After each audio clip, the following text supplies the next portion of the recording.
Le Tréombresse est un voilier cargo néerlandais emblématique de la navigation durable. Il est exploité par l'organisation Fair Transport et transporte des marchandises en utilisant exclusivement la force du vent. Le navire est issu d'une coque construite en 1943 pour la marine allemande pendant la Seconde Guerre mondiale. En 2007, 3 amis néerlandais, Arjan van der Veen, Jorn Langelaan et Andreas Lackner, rachètent l'épave et la transforment en cargo à voile sans moteur. Le navire est alors rebaptisé Tréombresse 3 hommes en espagnol.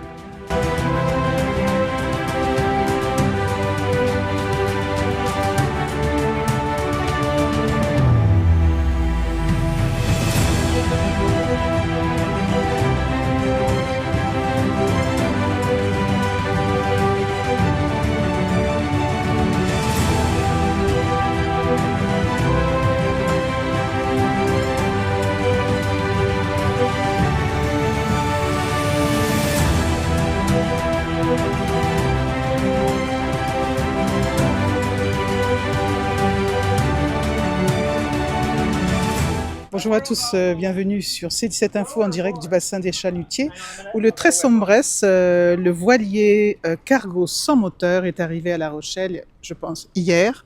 Et là, on a pu assister au déchargement de fèves de cacao. Alexandre était à bord depuis pendant tout ce voyage. Alors, comment ça s'est passé ce voyage? Et puis, vous venez d'où? Alors nous, actuellement, le bateau est parti donc de Blankenberg. Il est parti le 17 mai. Et en fait, non, pas le 17 mai, on a embarqué le 17 mai, mais on est parti 4 jours plus tard, parce que comme vous l'avez dit, il n'a pas de moteur, donc son seul carburant, c'est le vent, et pendant 4 jours, le vent était contre nous, donc il a fallu qu'on attende un peu. Et quand on a finalement pu prendre la mer, direction La Rochelle, on a pris 9 jours de traversée en pleine mer, avec seulement le vent comme propulsion. Traversée écologique.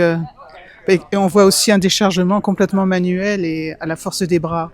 C'est ça, parce qu'en fait, c'est un bateau qui a une longue histoire. Hein. Il a été construit en 1943 et il avait d'abord un but militaire. Il était un ramasseur de mines. Et en 2008, il a été complètement restauré pour être remis en service comme bateau cargo. Et aujourd'hui, la société Fair Transport, qui l'affrète, transporte donc des marchandises uniquement à la voile, comme c'était fait pendant des siècles, jusqu'au siècle dernier. Donc là, ce navire va repartir avec un chargement aussi. Oui, mercredi, normalement, le bateau se charge d'une cargaison de vin. Ils vont remplir la cale de vins plutôt de petits producteurs, des vins assez prestigieux. Et il va repartir vers Copenhague, comme il est venu, avec le vent. Donc il va devoir attendre que le vent lui soit favorable pour sortir et refaire le voyage inverse. Et vous refaites le voyage inverse? Non, je débarque ici, moi, mais ce sera avec plaisir que j'y retournerai peut-être un jour. Une belle expérience. Ah oui, une très belle expérience. C'est une expérience pas seulement pour la navigation, mais c'est une expérience vraiment de vie, parce que c'est un monde complètement à part, c'est une bulle, une vraie bulle. Quand on quitte la Terre, la seule chose qui nous intéresse, c'est le bateau, l'équipage, et c'est tout ce qui compte, quoi. C'est vraiment, on n'a plus les problèmes de la Terre, on est sur notre petit monde à bord du bateau, et c'est ça qui est magnifique. Merci Alexandre, merci beaucoup pour ce témoignage d'une belle expérience, et puis je vous dis à bientôt. Eh ben merci à vous. À bientôt sur C17 Info, toujours en direct.